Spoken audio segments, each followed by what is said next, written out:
안녕하십니까? 고린도후서 58번째 시간, 은혜는 반드시 은혜로 드러납니다. 은혜는 반드시 은혜로 드러납니다 라는 제목으로 하나님 말씀 증거하도록 하겠습니다. 본문의 말씀 고린도후서 8장 3절부터 있는 말씀 함께 읽습니다.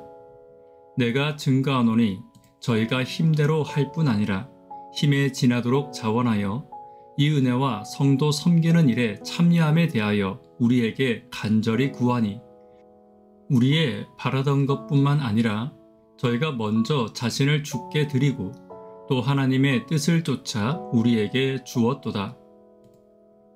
마게도냐 성도들의 헌신은 스스로 자원한 헌신이었습니다.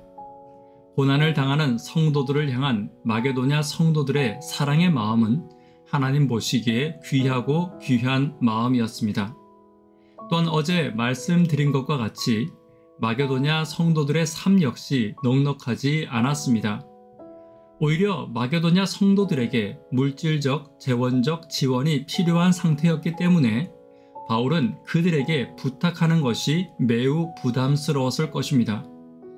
그럼에도 불구하고 그들은 예루살렘 교회의 어려움을 외면할 수 없었습니다. 바울이 말하지도 않았지만 적극적으로 먼저 넘치도록 동참하고 자원하였던 것입니다.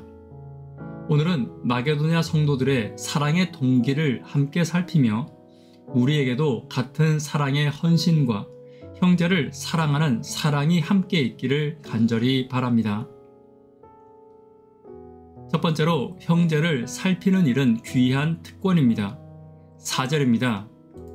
이 은혜와 성도 섬기는 일에 참여함에 대하여 우리에게 간절히 구하니, 마게도냐 성도들은 공경에 처한 성도들을 돕고 사랑을 베푸는 것을 특별한 은혜에 참여하는 것으로 보았습니다.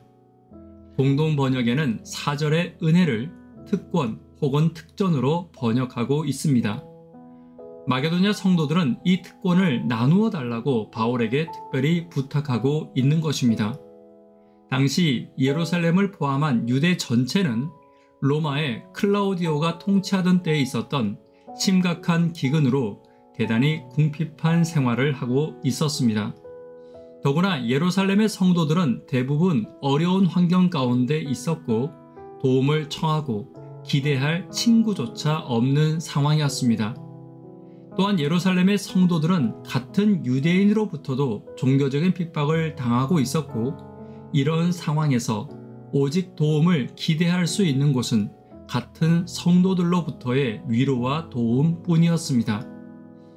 지금도 마찬가지입니다. 어쩌면 성도가 위로를 받을 수 있는 곳은 성도들밖에 없습니다.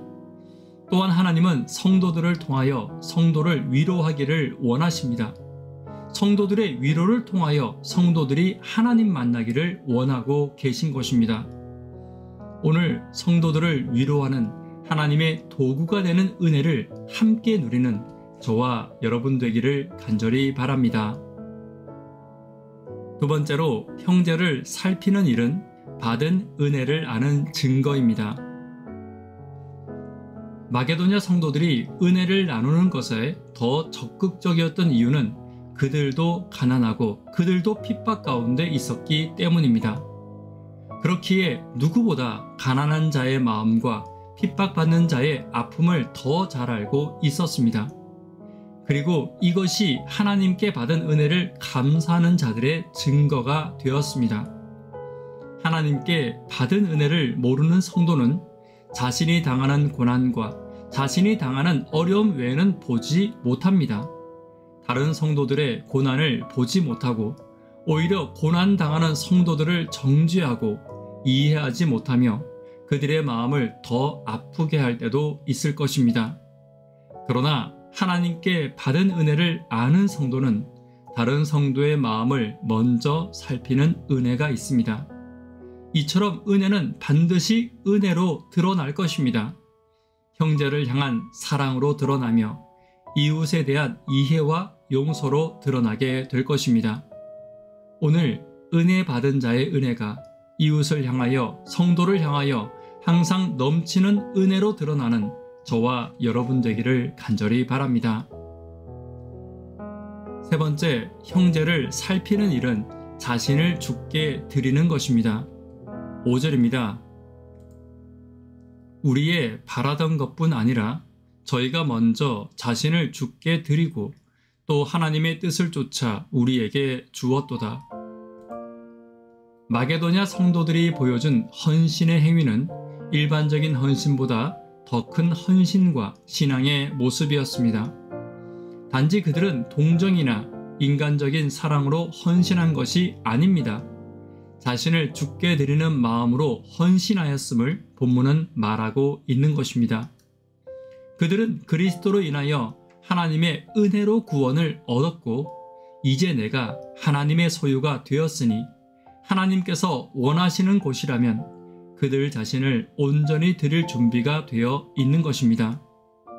은혜를 깊이 체험한 성도들만이 하나님의 뜻에 자신을 온전히 드릴 수 있습니다. 하나님이 원하시는 것을 즐겁게 행하며 하나님이 원하시는 말과 행동과 헌신이 내 삶을 지배하게 되는 것입니다.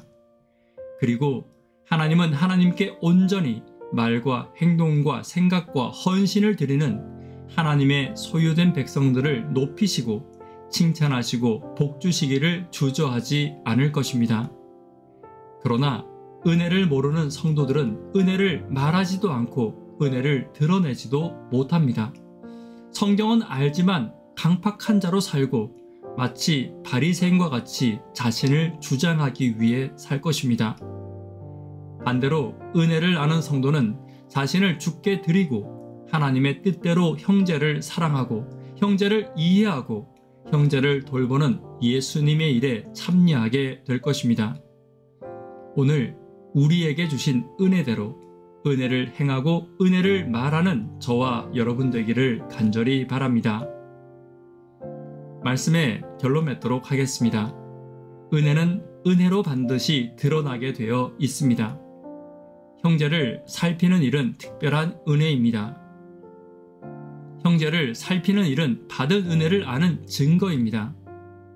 형제를 살피는 것은 자신을 죽게 드리는 이름을 잊지 않는 저와 여러분 되기를 간절히 바랍니다. 기도 제목 함께 나누도록 하겠습니다. 구도자분들을 위하여 하루 10분 하나님과 동역하기를 위하여 기도 부탁드립니다. 청년, 학생, 어린이를 위해서 간절히 기도 부탁드립니다. 자녀의 신앙과 가정의 신앙을 위해 기도 부탁드립니다. 은혜 받은 자의 증거가 드러나는 내가 되기를 위해 기도 부탁드립니다. 이 시간 개인적으로 기도하도록 하겠습니다. 감사합니다.